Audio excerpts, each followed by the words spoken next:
So మనకు problem ఏంటంటే y of n is equals to 0.1 y of n minus 1 plus 0.72 y of n minus 2 plus 0.7 x of n minus 0.252 x of n minus 2. ఇది equation ఇచ్చి వాడు ఏమన్నాడు అంటే find the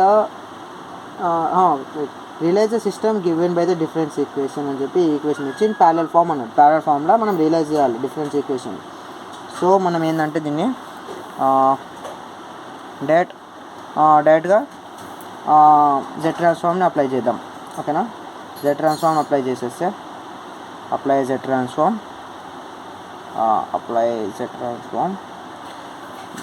so Z transform apply చేస్తే ఏమైంది, y of z is equals to 0.1 y of z z inverse అంటే 1 ఉన్నది -1 ఉన్నది n-1 ఉన్నది z ఇన్వర్స్ అయింది, n-2 ఉన్నది z ఇన్వర్స్ అంటే z పవర్ -2 అయింది, x of n x of z అయింది, x of n-2 ఏమైంది అంటే x of z పవర్ -2 అయింది. అలానే ఇక్కడ ఏముంది n-1 అంటే ఏంది, ఇది 1 అనేది పవర్లోకి వెళ్తుంది. ఓకేనా, డన్.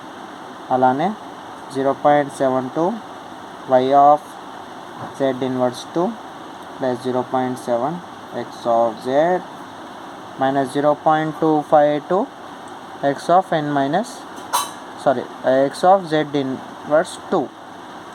ఓకే, దెన్ ఈ టర్మ్ y టర్మ్ అంతా తీసుకెళ్ళి లెఫ్ట్ హ్యాండ్ సైడ్కి తీసుకెళ్తా.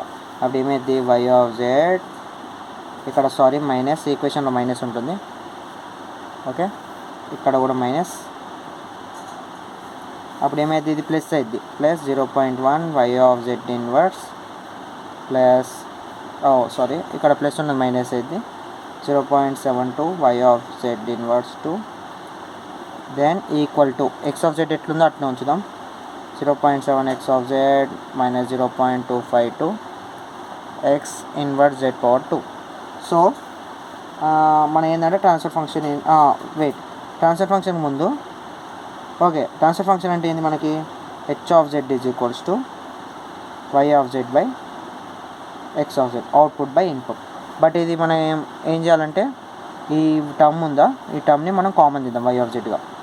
y of z కామన్ తీస్తే 0.1 z ఇన్వర్స్, ఎందుకు z ఇన్వర్స్ ఈజ్ ఏమైంది z ఇంటూ z ఇన్వర్స్ ఇదే వస్తుంది కదా. సో అలా minus 0.72 z inverse 2 then x of z కూడా అలానే మనం కామన్ తీద్దాం, 0.7 అయితే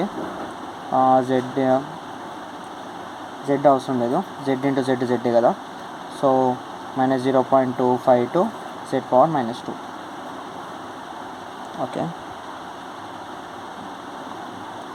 నౌ మనము ట్రాన్స్ఫర్ ఫంక్షన్లోకి మార్చుకుందాం. h of z is equals to y of z అన్న కదా, y of z by x of z అన్న కదా. సో మనకేంది y of z అంటే ఏంది, ఆపోజిట్లో ఏం కనబడుతుంది, ఈ టర్మ్ కనబడుతుంది. సో 0.7 మైనస్ 0.252 z ఇన్వర్స్ 2 0.1 ఇది denominator z inverse. Okay,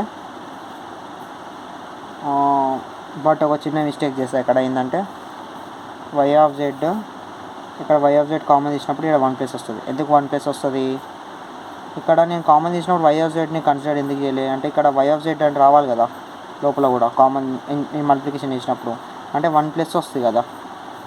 okay, 1 plus ఇదంతా టర్మ్ వస్తుంది, ఇక్కడ కూడా 1 ప్లస్ వస్తుంది. ఓకే, సో ఇట్లా ఇప్పుడు ఏంది మనకి డివిజన్ రూల్ అయింది, ఈ ఏదైతే న్యూమరేటర్ డినామినేటర్ సేమ్ ఉండకూడదు, లేదా డినామినేటర్ అనేది హై వాల్యూ ఉండకూడదు. అంటే numerator should be less than denominator, అంటే న్యూమరేటర్ వాల్యూ తక్కువ ఉండాలి, పవర్ అయినా సరే పవర్ అనేది తక్కువ ఉండాలి, numerator power. Then the denominator power కన్నా తక్కువ ఉండాలి న్యూమరేటర్. ఇక్కడ ఏమైంది మనకి -2 సేమ్ పవర్ అవుతుందా. సో మనం ఏం చేయాలంటే దీన్ని ప్రాపర్ ఫ్యాక్షన్లో తీసుకురావాలి, ఇది ఇంప్రాపర్ ఫ్యాక్షన్లో ఉంది ఇప్పుడు. సో ప్రాపర్ ఫ్యాక్షన్లో తీసుకురావాలంటే ఈ ఏదే డివిజన్ చేయాలి. సో 0.72 z ఇన్వర్స్ 2 మీద టర్మ్ నేను 25 తీసుకుంటా, ఫస్ట్ 252 z ఇన్వర్స్ 2 తర్వాత ఇక్కడ ప్లస్ ఎందుకంటే నేను ఇక్కడ ఇంటర్చేంజ్ చేశాను కాబట్టి ప్లస్ అయింది 0.7. సో ఇక్కడ మనము 0.34తోని మల్టిప్లికేషన్ చేస్తే అప్పుడు మనకి ఏంటంటే 0.52 inverse Z/2 plus 0.037 Z inverse plus 0.35 వస్తుంది. ఓకే, ఇది ఇన్స్టాల్ చేసి ఈ మల్టిప్లికేషన్ చేసి ఇదంతా వస్తుంది. ఇక్కడ మైనస్ మైనస్ మైనస్ దెన్ మనకి ఇక్కడ ఏంటంటే మైనస్ 0.035 Z ఇన్వర్స్ ప్లస్ 0.35 అంతే వస్తుంది. ఇది అనేది రిమైండరు, ఇది ఏంటి క్వశ్చన్ డివైజరు, ఇది డివిడెంట్. ఓకేనా, డివిడెంట్. ఇప్పుడు H(z) ఎలా మనము ప్రాపర్ ఫ్రాక్షన్ తెచ్చుకోవచ్చు అంటే Q plus R plus divisor అంటే రిమైండర్, R అంటే రిమైండర్, Q అంటే quotient. So H(z) is equals to quotient ఏంటి 0.35, ఇక్కడ ఉన్నట్టే 0.35 ప్లస్ ఇక్కడ మనకేంది R రిమైండర్ అంటే ఏంది ఇది 0.35 మైనస్ రాకుండా ఇంటర్చేంజ్ చేసినాం మళ్ళీ మైనస్ 0.035 Z ఇన్వర్స్. ఇక్కడ మనకేంది డివైజర్ అంటే ఇటు అమ్మంత వస్తుంది 0.72 Z ఇన్వర్స్ పవర్ 2. ఇప్పుడు ఏం చేయాలంటే మనము ఇక్కడ వరకు వచ్చింది కదా, సో మనం ఏంటంటే దీన్ని పార్షియల్ ఫ్రాక్షన్స్ మార్చుకుందాం. సో మనం పార్షియల్ ఫ్రాక్షన్స్ మార్చుకోవాలంటే ఏం చేయాలి 0.35 మైనస్ 0.35 Z ఇన్వర్స్, ఇది Z inverse by 1 plus 0.1 Z inverse minus 0.72 Z inverse 2 is equal to okay is equal to నేను దీన్ని ఎలా చేస్తా అంటే 0.1 ఓకే నేను ఏదైనా వాల్యూ తీసుకొని 0.1 2 వాల్యూస్ బోత్ వాల్యూస్ మైనస్ చేస్తే 0.1 రావాలి, ఇంటూ చేస్తే ఈ 0.72 రావాలి. అలా ఏ వాల్యూస్ ఉంటుందంటే మనకి 0 ఓకే న్యూమరేటర్ అలానే ఉంటుంది. అట్లా ఏ వాల్యూ వస్తుందంటే మనకి minus 1.0.8 Z inverse 1 plus 0.9 Z inverse 2. Okay, ఇప్పుడు నేను దీన్ని పార్షియల్ ఫ్రాక్షన్స్లో మార్చుకుంటా.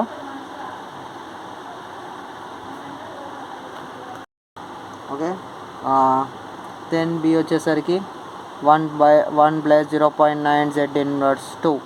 ఓకే, ఇలా వస్తుంది. దెన్ మనం ఏం చేయవచ్చు, మన పార్షియల్ ఫ్రాక్షన్స్ అంటే తెలిసిందిగా క్రాస్ మల్టిప్లికేషన్. సో దానికి ముందు నేను ఇది ఎక్కడ ఉందో అలా రాసుకుంటున్నా. ఇలా అవుతుందా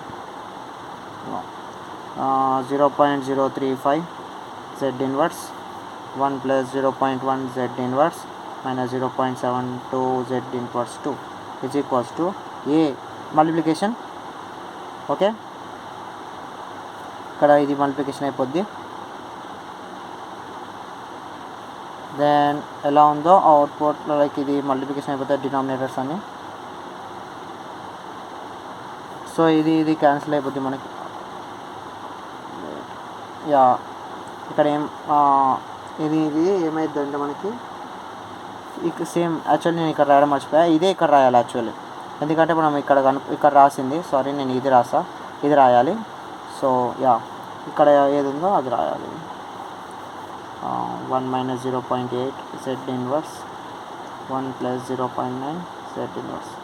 సో ఇది క్యాన్సిల్ అయిపోద్ది. ఓకే, ఇక్కడ ఇది క్యాన్సిల్ అయిపోయింది. ఇప్పుడు ఇక్కడ మనం ఏంటంటే 0.35 minus 0.035 Z inverse is equals to ఇక్కడ మల్టిప్లికేషన్ ఇస్తున్నా A into 1 A plus 0.9 Z inverse 2 A అవుతుంది plus B minus 0.8 Z inverse B. ఇప్పుడు A ప్లస్ Bని కామన్ తీసేద్దాం మనము. Okay, A plus B then 0.9 Z inverse 2A plus minus 0.8 Z inverse B. Okay, ఇలా వస్తుంది మనకి.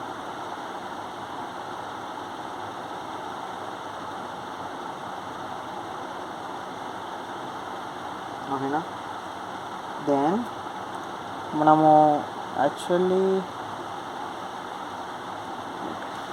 ఇక్కడ ఏమైందంటే ఒక చిన్న మిస్టేక్, ఇది Z పవర్ -1 వస్తుంది. Z పవర్ -1 ఓకేనా. Z power minus one, Z power minus one, ఇక్కడ కూడా Z power minus one, Z power minus one, ఇక్కడ కూడా Z power minus one. So then ఇక్కడ కాన్స్టెంట్స్ ఏంది మనకి ఏ ప్లస్ బి, ఇక్కడ ఇది కాన్స్టెంట్, ఇక్కడ ఇది కాన్స్టెంట్ 0.35. అలానే మనకేంది ఇక్కడ జెడ్ ఇన్వర్స్ టర్మ్స్ ఏమున్నాయి, 0.9 Z inverse A minus 0.8 Z inverse B is equals to 0 minus 0.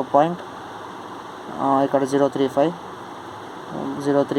Z inverse. Okay, ఇది ఇప్పుడు మనకు ఒకటి ఏ కనుక్కోవాలి, బి కనుక్కోవాలి. అంటే ఏం చేయాలి మనం యాక్చువల్లీ ఇది ఉంది కదా, ఏ ప్లస్ బి ఈక్వల్స్ టు 0.35, ఏని ఇలానే ఉంచి 0.35 మైనస్ బి వేస్తాం. దెన్ ఈ ఏని ఇక్కడ సబ్స్టిట్యూట్ చేస్తాం. అప్పుడు ఏమైంది 0.9 Z inverse 0.35 minus B minus 0.8 Z inverse B is equals to minus 0.035 Z inverse 1. Okay, ఇప్పుడు ఇలా వస్తుంది. సో మనకి ఏమైందంటే ఇక్కడ ఇది వచ్చేస్తుంది.